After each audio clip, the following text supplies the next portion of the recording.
I'm Michelle. And I'm Lisa, and this is what happens before Boca. Hey, Lise. Hey, Michelle. Welcome to episode frickin' 10. 10. 1 double digits. Yes. High fivers. So I'm actually impressed because I asked Gloria today what percentages of podcasts get past like a certain number of episodes. And she said that that less than 10% get past episode 3. Huh. I'm not exactly surprised, though, because if you think about it, it's a lot of work. A lot of people want to have podcasts. Right. And you can't get discouraged when like the numbers aren't tens of thousands and they're low and you just maybe feel like you're talking to the dog. But like just laying behind the camera. I mean, you got to keep going. Yeah, you got to keep going. And I find it very rewarding. Yeah. So we'll keep going. We'll keep going. 10-0. 10-0, babe. Happy birthday. I feel like last episode we forgot to mention that Eric Dane passed away. Oh, yes, we did. And I really have been watching on repeat the video that he left to his kids. Oh my God. And so I just wanted to mention his last words, just in summary, because I thought it was such a powerful video and it kind of made me think of our mantra episode. Yes. So the first one was live in the moment, be in the present, which I think is part of our journey here. Yeah. Fall in love with something, be passionate about something, choose your friends wisely, which obviously is always good advice. Very good advice. And fight when you are faced with challenges. And speaking about faced with challenges, I mean, he really got the short end of the stick. I know. And it's just so crazy. So sad to see someone who you knew on screen as so vibrant and so full of life. Yeah. He's just cut down in his prime. I'm so glad his kids have that because I feel like, we have memories. I'm sure you feel this way with your dad. Our memories are our memories and maybe some home movies. But now, he really passed not only those words on, but they can watch him back and see what a, icon he was. Yeah, total icon. McSteamy. He will be missed. Totally. Yeah. Well, an interesting thing that happened this week was the Met Gala announced their theme, fashion and art. I never even knew they had a theme. They always have a theme. And I always feel like it's art. I know. Isn't it not? It's always related. It's funny. I'm not going to pretend that I don't have to Google to really try to get to the essence of what the theme is and what they're looking for in, the clothing that arrives on the red carpet. I think this year maybe Serena is a co-chair. I feel like she'll pull out all of the stops in her outfit, but I feel like people are going to use their body a lot in what they wear. It should be interesting. Maybe the art. Right. I love that night. You'll have to let me know when that happens. I'll let you know. Everyone will be all coiffed and tucked and tight. Oh, speaking of tucked and tight, I tell you what happened with Gare. No. I'm so happy that he loves me for who I am, and he's loved me since I'm 16, so he's seen the best and the worst. But last night I was telling him that one of our friends went for her, I don't know if it's 4 times a year she goes, but for her whole face kind of workup. Right. And she was telling me, how much money she dropped on it. And so I said to Gary, I said, oh, you're so lucky. I'm saving up for the big bang. I'm not dropping all that, 4 times a year. And he's like, what do you want to look like Bradley Cooper? All he's puckering his lips and making this face. And I said, I do not want to look like Bradley Cooper. That was Just bad. Bad. I don't know why he did that. I don't know. It's really I don't know, should men just not get plastic surgery or he just had bad plastic surgery? I just think maybe he had too much. And also, you made an interesting point earlier about, maybe some of it is AI. We don't really know what he looks like, but I guess we'll see in his next movie or, whatever he comes on, late night or something. But I said to Gary, stay in your lane. You worry about white rim plates and let me worry about finding somebody who does very natural plastic surgery, because that's what it is these days. People are way more natural. Yeah. So anyway, I was annoyed with him, but I still love him. I know. I get that. So Punch is doing better. So now I can let go of Punch. But did you see that whale story? No. There was this giant, I don't know, huge whale. I don't know the kind of whale. Not an orca, though. Blue whale? It was one that, the skin doesn't look so smooth. Oh, yeah. I don't know what that's called. Anyway, I guess a bunch of kids were swimming in the ocean and saw that there was some metal like stuck in his mouth. Where was this? In Indonesia. And they went and they pulled it out, and now I guess the whale like befriended them. And you see all these kids like sitting on his back, swimming in his tail, swimming with him. He just like lingers now in this one area where the kids rescued him. How cute is that? Friends. I swear, like, just when I feel like I have to be done with scrolling and the internet, I happen upon these stories that I'm just like, I'm better for having heard this story. You literally restores your faith in mankind. I know. I feel the same way. I guess it's a lot of the animal stories that do it. We like animals. Not everybody likes animals, but we do. I mean, remember that serial podcast that we listened to about the whale? The Good Whale. The Good Whale. It was so good. About Kiku. Kiku, who was a whale that was in SeaWorld and was being released back into the ocean, and it didn't go well for Kiku. So good. If you want a good podcast besides Before Boca, that's a good one. Before Boca or Serial, like we're basically on the same level. Basically. Yeah. I had a really crazy thing yesterday, which kind of like will segue me into what we're talking about this week. So I was in my office and waiting for my next patient. It was a phone session. And all of a sudden I heard a huge crash. And I like took a deep breath and I looked out the window and 2 cars had crashed, like one on West Saddle River Road and one coming out of my office. Lights there? No, like in my office, like in the parking lot. Goodness gracious. So I grab my phone, I run outside. It's like a young girl. She must have been like 20 and like a very old man. Oh no. And you could just tell she was in shock. Like she was shaking. She's like, oh my God. And she's like, was she turning in and somebody was turning out? I don't know if she was going straight. I'm not exactly sure where she was going, but I guess the point of retelling this story was that, like, in the flash of a moment, everything can change. Yep. And it just, like, they were both totally fine. We called 911. Like, it was fine. Did they respond? Yeah, they came right away.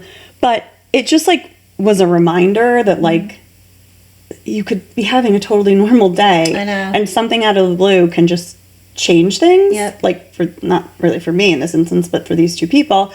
That were both totally shooken up and whatever. And it's just a reminder that we like have to keep on keeping on. Keep you know what I'm saying? Like we have to like do things and try new like because like life can just take a turn at any point. I feel like we always say like, you know, everything can change in an instant or enjoy every moment. But when you see something like that, it's like a very good reminder. Thank God everyone was fine. And it was just cars and whatever. But you know, it's just like a reminder when you see something like that. So that kind of segues into this week's episode.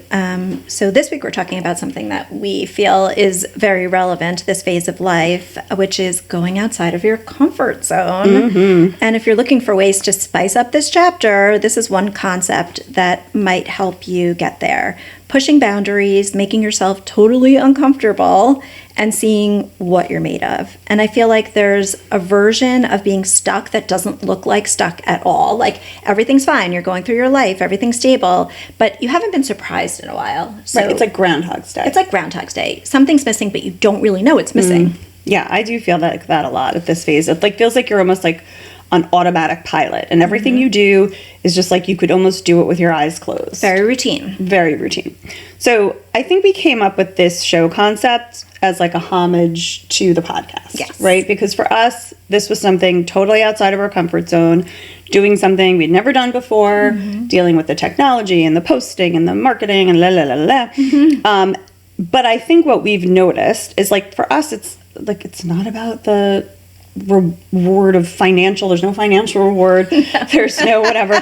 It's really just the small victories. Like when we figure out how to set up the microphone, or we figure out, you know, how to do something different on social media, like whatever it is, those small victories are like little dopamine hits that I haven't felt in a really long time. Same, me too. Even in, you know, our other endeavors, like it, not that it got stale, but this just feels like exciting, and it feels like new, and we want to push on, keep trucking on with our podcast. So we decided to do one thing fun that was outside of our comfort zone, and it is a doozy. Stay tuned. It's coming up. Also reflect back on times in our lives when doing things outside of our comfort zones sometimes led us somewhere that we didn't expect, which is exciting, and helped us feel accomplished in ways that we couldn't even possibly imagine.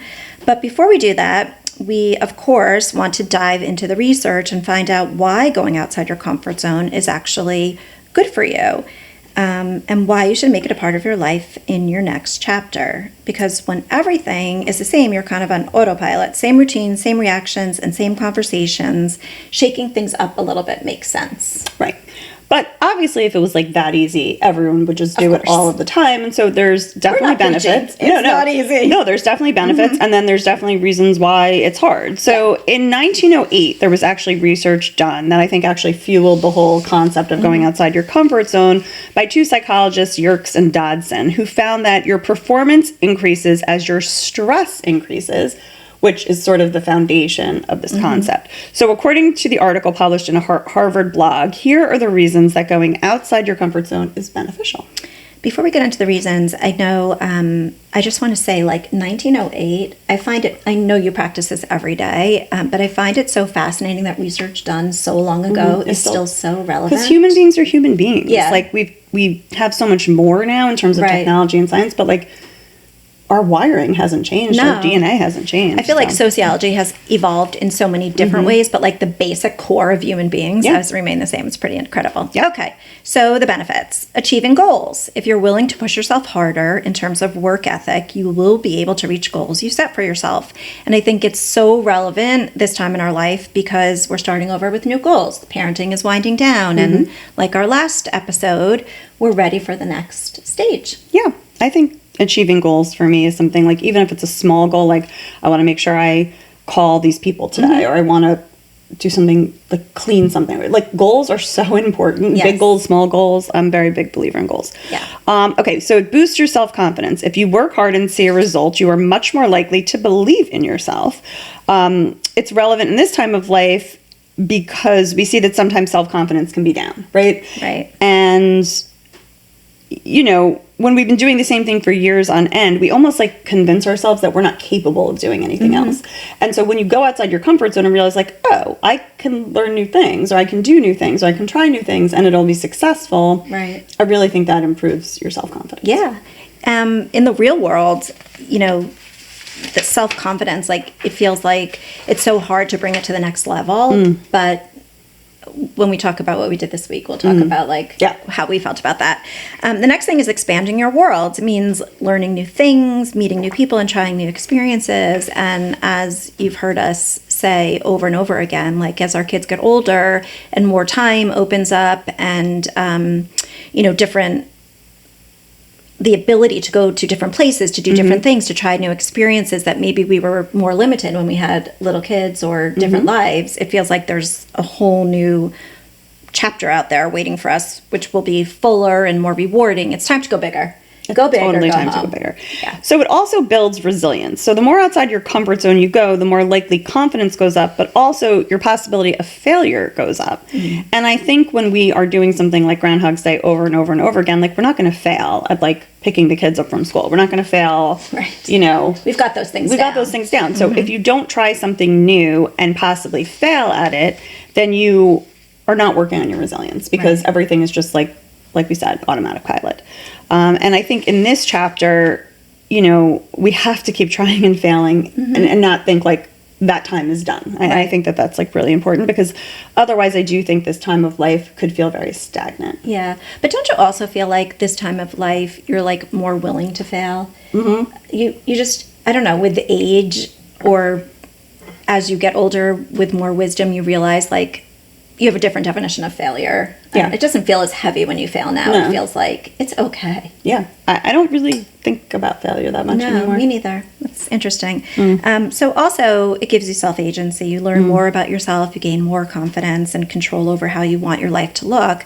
And this is a very relevant before Boca goal because how your life looks is important. When you go outside of your comfort zone, you're learning more about discomfort. And it's similar to what we just said. Discomfort maybe equals failure. Discomfort maybe equals something new that you never knew that you were good at. Totally. All right, so now let's focus on why it's so hard to do. Because, like, we see how great the benefits are. So the question is, like, why do more of us not do it often? And alert! Right. The answer comes down that is our wiring is for survival, right? Which we're programmed to steer clear of danger and perceived threats. So the unknown is always a perceived threat, right? course. That's our anxiety. So new things feel riddled with possibility of danger because it's unknown. And that's why we end up avoiding things that are outside of our comfort zone, which makes sense because our bodies are doing and our brains are doing what they're supposed to do, which is protect us from danger. And the unknown is danger. We are wired, our mindsets and habits seem so wired now that our brains look at anything unfamiliar as a warning sign. You also have to be prepared to change mindsets and habits. Our brains like the familiar, so doing something new is a lot harder. Yeah, our brains really like to be on automatic pilot because most of what we do throughout the day, whether it's driving, brushing your teeth, eating, it's like you know how to do that, so your brain doesn't have to think very hard. Right. So whenever you're doing something that you've never done before or isn't normal, your brain has to work like 10 times harder than it normally does. Interesting. Right? Interesting. I love all the science of it. Okay. So how do you know when it's time to push yourself outside your comfort zone? Like, what's the red light that says, now's the time, Michelle? I mean, I think when you feel stagnant. I mean, to me, I think it's like when you start to feel like you don't have anything else, like everything feels too familiar. Right. What do you think? I agree. I mean, I think sometimes I think it deals with like boredom. Sometimes I think it deals with like watching other people take the chance, the risk to do something. And you're like, maybe I don't take enough chances and risks. Or like unfulfilled dreams. Like if you have this like dreams. bucket list that you've never gotten to, all these things that you're like, I wanted to do this, I wanted to do that. If you have all these things that you always talk about, it's like the time is now. Yeah. So like go, that's like to me like a total like flashing, you should be going outside your comfort zone. Which is very before Boca, because I feel like the time is now. We're at the stage where, like we said, your kids are older, but we're not at the stage where like we can't, our mobility is still intact. Yeah, like if you don't do it now, I feel like, not that time is passing you by, but I think it's like the optimal time to take advantage of some of these things. So let's quickly go through some advice on how to get outside your comfort zone. Right. This was all in this article that was posted on the Harvard blog. So first of all, they want you to set a goal, which I think is hugely important. Yes. Like you have to say what the goal is. You have to be intentional about it. State it. Write it down. Yep. Make your list. Make your bucket list. Exactly. Make a plan. Make a plan, right? So if you have that goal, how are you achieving that goal? Right. Take action. Find your boundary. Notice when you push past it. Confront your fears. Identify what they are and set plans to confront them slowly. Learning to tolerate discomfort is the whole key to going outside of your comfort zone, which, I mean. Right. It's like when you're in it and you notice that discomfort. Like I notice like if I'm getting sweaty armpits or like, like I have a little bit of a stomach ache. I'm like, okay, I'm in it. I'm in that moment where I know I'm in the discomfort and I got to let it pass and I got to tolerate it. And it's going to get better and I'm going to get more familiar, but like this is where the growth is happening. I'm going to push through it. I won't say what it was, but I recently had something which was like very uncomfortable for me. And in the past, I talked to Alana about this yesterday. In the past, I always felt the need to like rectify it, to make it right, to do something immediately. And this time I just sat with it for a week and I was like, I am just not doing anything. And you know what? At the end of the day, I got through it and it was okay. Yeah, totally. Yeah. And accepting your failures and like using them as a growth point, like reassessing, learning from what went wrong instead of saying, okay, well, I failed. That's it. Right. Like I'm not going back, because I think that's where we like dip our toe in the pool of discomfort. And then we like pull back because it didn't go right. It didn't go right. Right. So let's talk about one significant time in our lives where we went outside of our comfort zone and we were literally petrified to do it. But in hindsight, it was such an important part of our journey. Yeah. Want to go first? So the biggest one I could think of, I really took time to think about this because I think there's been a bunch of things that I've done that feel not totally within like the plan. But I guess what sort of stands out the most is when I went to graduate school. For the program that I did, you go to school at night and then during the day you're in an internship. And so my first year, they placed me in a psychiatric hospital. Oh, goodness. And, for somebody who had like dreamed of being a therapist but had never worked in any sort of mental health field at all, being in a locked unit with schizophrenic patients was totally terrifying. And I really remember like sticking my key in the door and just like feeling my entire body trembling. Like I had a total stomach ache. I didn't know anyone. I was like the only intern there. Yeah. I'm working. Young. I'm young. I'm working with psychiatrists and social workers and nurses, and you're with people that are pretty sick. And I just feel like it was so outside my comfort zone. Yeah. It was one of the moments in my life where I learned so much from these doctors. I learned so much about medication. I learned so much about treatment.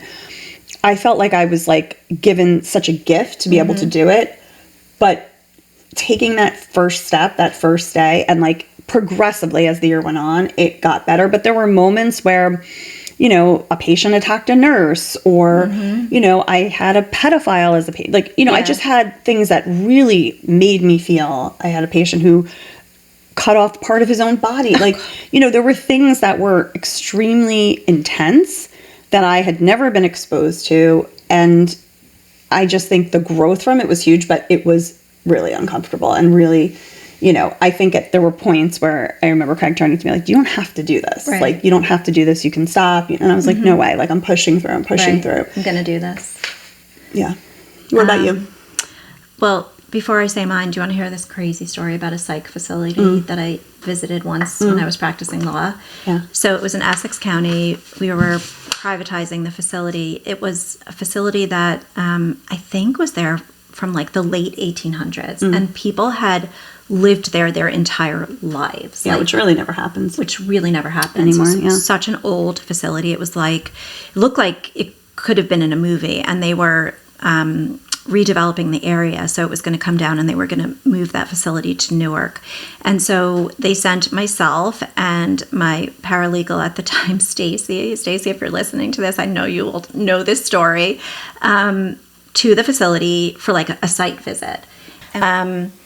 So we walk in and there's this very large man who is looking at Stacy, and I mean, it felt like he was like 8 feet tall. It felt like he was a giant. And the next thing you know, he comes at her, lifts her up. Oh my God. Over his shoulders and is like spinning her around. And you see like, what do you call them? Orderlies or like, whoever works there running. And Stacy is screaming. We left there. I still don't think she's the same.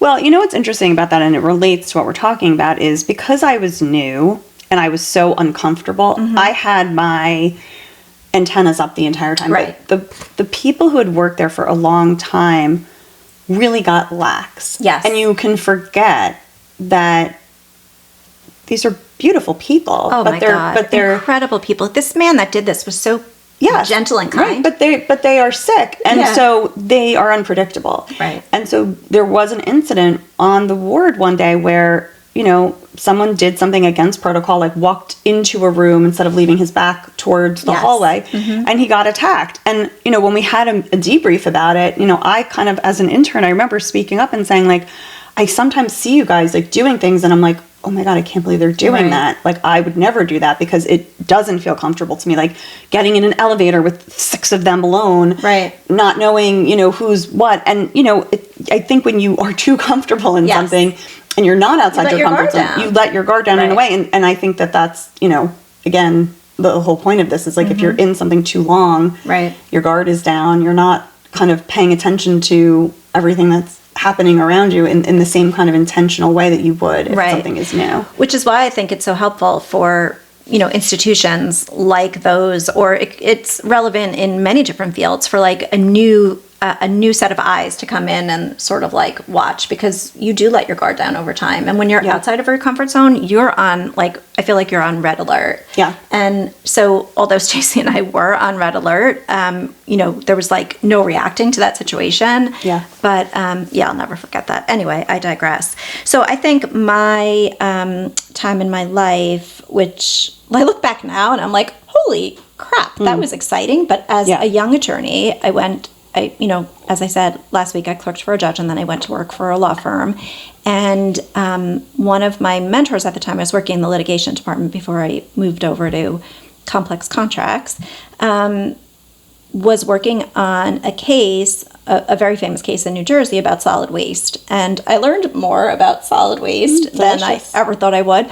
But this case went to the Supreme Court. Oh, wow. And I will tell you that there are very few attorneys, especially at a firm like I was at, where we did not specialize in, that sort of litigation for a case to go to the Supreme Court. And I was charged with not only writing briefs, but the filing of the briefs and filing with the Supreme Court. It sounds like so simple. Oh, you type it in, you send it in. It is insane. It is tons of copies. It is tons of rules. Like, the rules are very specific. You have a team of paralegals working on it. And I was sitting there one night, we would pull all-nighters, and I was sitting there one night, I'm like, who made me responsible for this? Mm-hmm. I just want to be like Ally McBeal. Yeah. And, fast forward to getting through that, we won the case. And wow, that's crazy, Lise. It was just a time where, I was completely outside my comfort zone. I felt like a deer in headlights. I was like, I cannot do this. I would go home and cry. I just felt too much pressure. And now looking back, I was like, I pretty much kicked ass. That's amazing. Yeah. And you always had that. Yeah. When you're can I do this thing? It's okay, but I present it to the Supreme Court. Yes, I can. Yeah, I can. Yeah. Yeah, Because I do look back at that time for me and think if I can do that, I can do this other thing. Right. It's like a baseline thing. Right. If I can do that thing, then I can do this thing. And so it's so amazing, I think, to think about how much we learn from those experiences afterwards. When you're in it, you can recognize that there's perhaps some issues that you can't see at the time. But when you look back afterwards and you see everything that you went through, you're like, I think I was a little bit of a rock star. I know. Right. So was there ever a time you wished you went outside your comfort zone but didn't trust yourself and now you regret it? I have such a relevant answer to this because right now Zach is off to Copenhagen or in Copenhagen from Madrid. I did not go abroad. So in 1988, a Pan Am flight, which was bringing the Syracuse University students who were studying abroad back to the States, was victim of a terror attack. Oh, God. And it exploded over Lockerbie, Scotland, which, everybody equates Lockerbie, I think, with that time. And I was a freshman at Syracuse, and my parents were like, you're never going abroad. And I was like, I am never going abroad. I was in such a state of fear. Yeah. And it was such an uneasy experience to be on campus during that time. People had lost friends. We lost sorority members. It was a very intense time on campus. And so I didn't go abroad. And I listened to the stories. I listened to your stories. I listened to other friends' stories. I just really feel like I missed out on such a monumental time in my life. I get it. I get the correlation, and I think for me, it's a lot of my fears come from physical danger. And I do think my mom is a physical danger person. I never skied. I'm always scared to do things like that, that are very adventurous. I'm not the type of person who would have traveled by herself or gone to exotic places. I think I also would have loved to pursue a higher degree. And I think I told myself I wasn't smart enough or I won't be able to do it. And I definitely regret that. Could still do it. Yeah, I don't know about that. It's weird. I look at my daughter sometimes and she totally blows me away.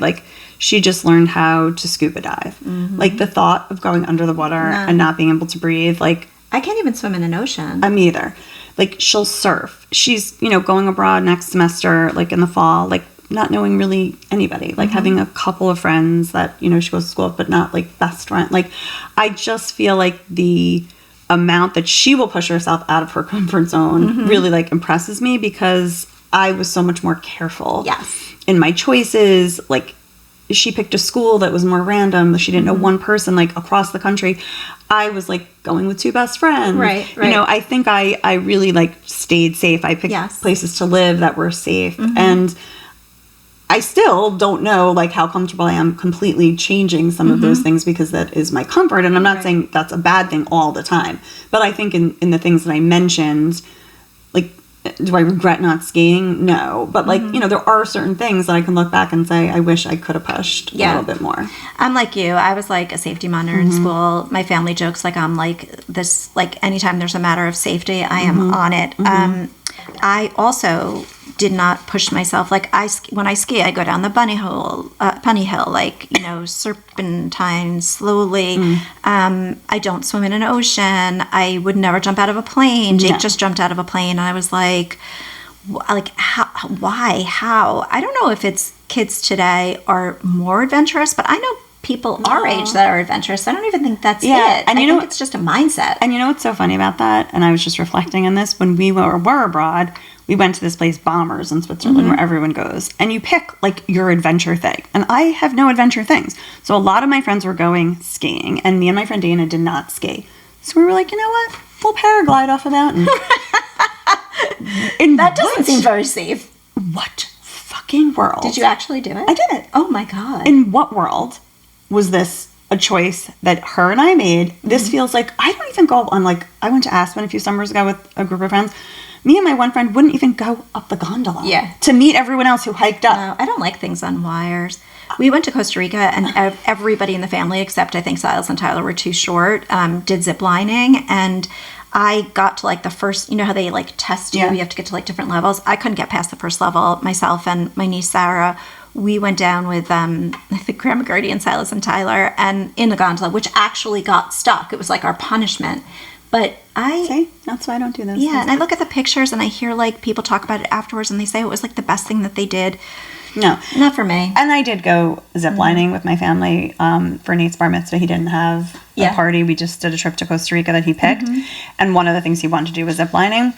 And when you go ziplining, for those of you who've never gone, usually you have to go from, like, one platform to the other. You're in the middle of the jungle. Like, there's no way to get down. No. So I did, like, 10 or 11 of them. But on the last one, I heard people screaming on the top of their lungs. And I looked at the guide, and I was like, I'm not doing it. Are you sure they weren't screaming out of joy? Because I think they were screaming out of, like, excitement, joy, and fear. Yeah. But I looked at the guy, and I was like, I'm sorry, but I will not be doing this. And he's like, you don't have a choice. Like, there's no way down. So I had to wrap my legs around a strange Costa Rican man. We were nose to nose. I was holding on to him like a koala bear. And that's how we went down. My family, they're like, everybody else went down. There were grandmas that were like 80 years old going. There were little kids. Yep. But no, me, the last one, I did every other one by myself. I had to go with the guide. I'm with you. It's like, that kind of it's stuff. It's either for you or not. So maybe those things we won't challenge ourselves to do in the coming chapter outside of our comfort zone. No, definitely not. All right, so it's really time to talk about, big drum roll, please, our outside of the comfort zone activity this week was something that if you would have told me I would have done this in my life, like I have a better chance of winning, like, the lottery. I feel like for you it was a 10 outside your comfort zone. For me it was only like a 6 or 7. Yeah, mine was 1,000. Michelle was fine. We went pole dancing. We took a pole dancing class with Rachel. Pole dancing. We went to Clack House in Maywood. Yes, which was absolutely beautiful, by the way. Adorable. And I think it's meant to be like a place of empowerment for women. So don't think pole dancing like, you know, like get out your ones kind of thing. This is hard Nobody exercise. gave us any ones. Nobody gave us any ones. This is exercise. This is empowerment. This is beauty. So many different things. But for me, it was, okay, so let's set the scene here. We have like a little discussion beforehand. So Rachel has previously done pole dancing classes in the city in her prime. So she's all set with her bag of tricks. And we did ask her, like, what are we wearing? And she said, I usually wore booty shorts, but she wasn't going to wear booty shorts. But she didn't really hammer home, she's going to disagree with this, but she didn't hammer home that we needed to wear shorts because our skin needed to touch the pole. Yeah, I would have been better off. So, okay, I'm like, what am I wearing? I'm wearing a unitard. Unitard. Very cute, by the way, but certainly not. I would have been better off pulling out my freaking Cabbage Patch doll and taking off its underwear and wearing that. Like, that would have been the appropriate outfit. We get there. These people are in leotards with, like, what do you call those things that go up your tush? Like a G-string? Yeah, like a G-string leotard. Like the more flesh you have showing, the better off you will be on that pole. Yeah. Like, And nobody seemed self-conscious. Everyone seemed so body positive. Like, it didn't matter. We were standing there like freaking librarians. And the instructor could not have been nicer. She's like, you might want to change because you sort of need contact. And I was like, my onesie involved no, like the top is attached. It wasn't like I was like pulling that shit off and putting on like a pair of shorts that they were selling. I was stuck with my onesie. She's like, you can hike up your legs. I'm like, is it going to stretch out the onesie for future use? Like, that's what's going through my head. So the class starts, and it's like 12 people in the class and 6 poles, and we're switching on and off between, well, first it's a warm-up, like stretching, and I was like, I could do this. Well, then we get down and dirty, like the sensual part of it. I do not have sensual in my blood. No, Can I have some sensual, please? No, I know. When will I ever have sensual?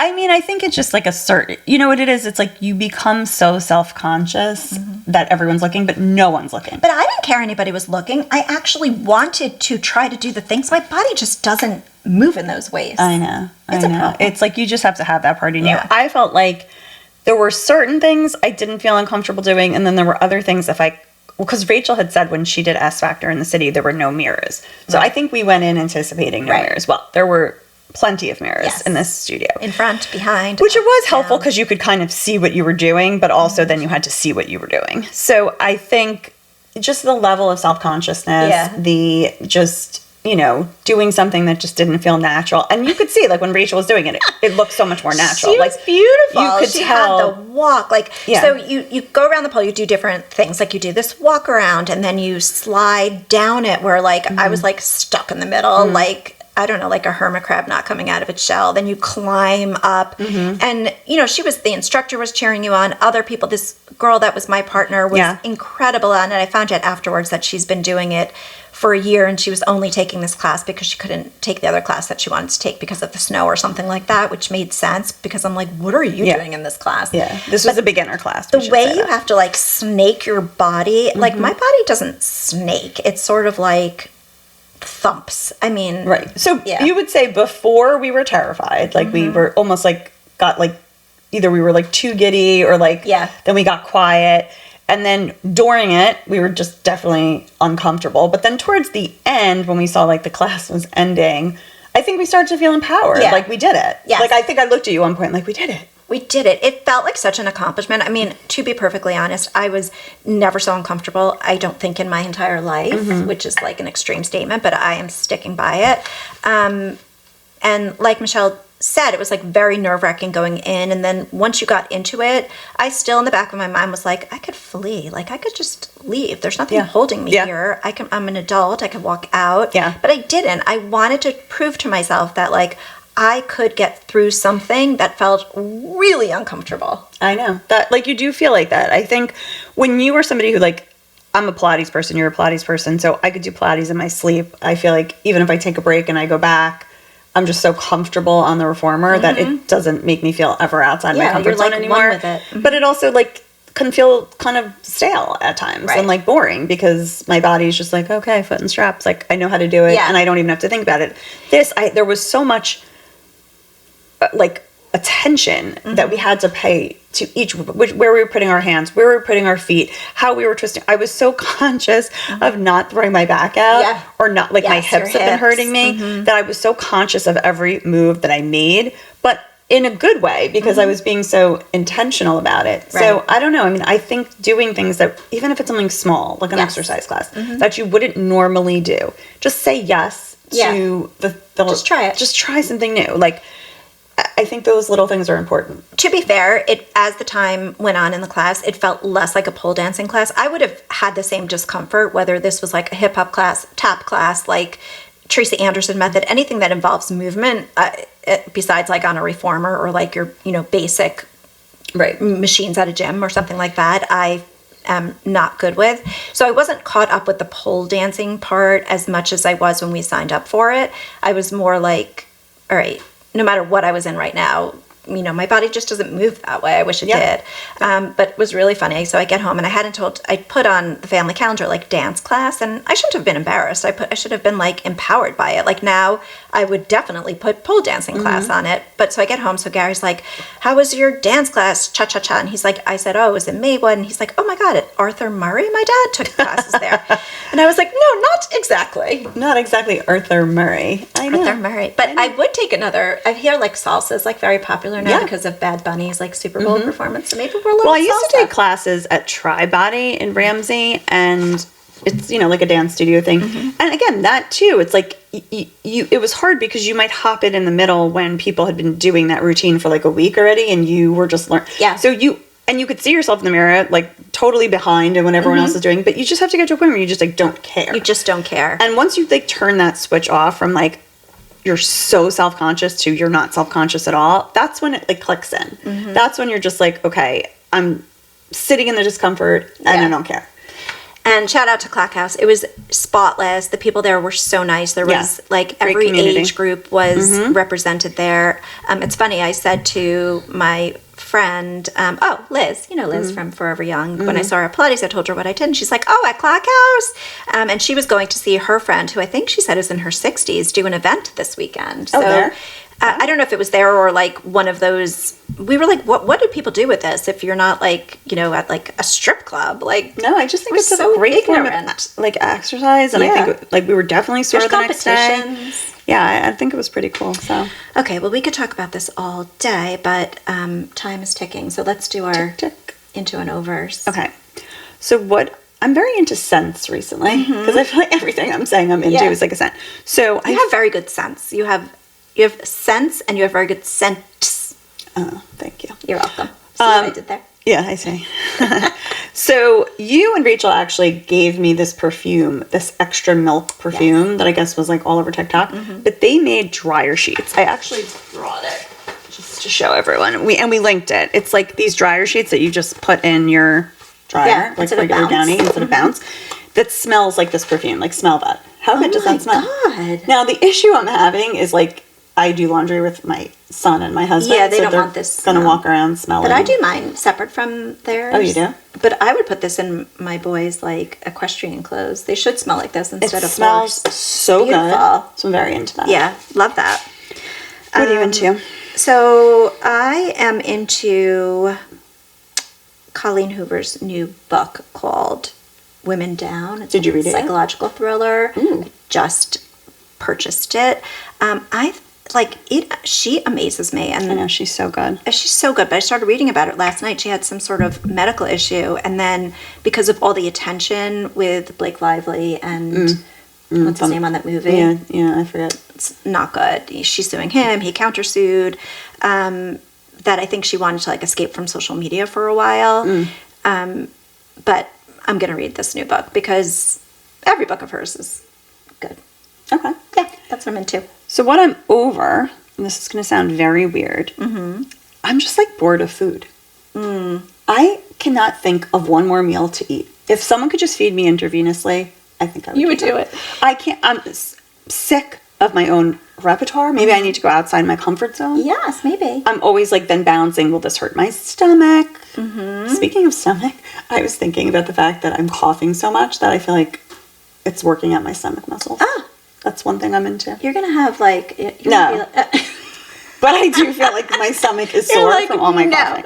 Okay, well, if you want to have sick abs, start coughing more. That's going to be your new thing. Exactly. It's funny that you say that about food because I was going to be over salad today. I cannot eat one more salad. I know. I'm just sick of salad. I'm sick of chicken and salad. I'm sick of it. But my over has to do with food too, which is kind of funny. I'm over hot chocolate made of water. How do you make it normally, with water and just like the packet? Everybody makes it with water in the packet, but if you make it with milk, it's better. Sherman, to like add on to the pancake story from last week, also on the snow day, she sends me a picture of the hot chocolate that she made for Sammy, and it was like pan up to my like Swiss Miss packets on the shelf. It was fresh hot chocolate. It was like what does she melt the chocolate? And creamy. Yeah, that's how hot chocolate should be made. I know. Yeah, I don't do that. So anyway, I'm over hot chocolate made with water. Okay. Yeah, that's good. I just want you to know I'm like almost done. Well, it's not done yet, but with Love is Blind. And I want to say that I'm over it, but I'm not. You're not over it, and you won't be over it. And now you're going to go watch all those seasons that No one has time for this, Lisa. you must. I mean, It's an experiment. I know. I didn't watch Love Story last night, though. I have to go do that. I think we should dress up as Chris for Halloween. Oh my God, he's getting dragged I mean, all over. dragged. The Pilates people have come out in force. Like every reel that I see online is about, some Pilates gals saying, Chris, you are not welcome here. We don't want you. You couldn't even do it if you tried. Love it. All right. Well, thanks for watching. Thanks for Episode tuning in. 10. Next week, What are we talking about? we're talking about happiness. Oh, yes. All right. That's going to be a good episode, so Yeah. you guys have to watch. Tune in. Love Thanks. you.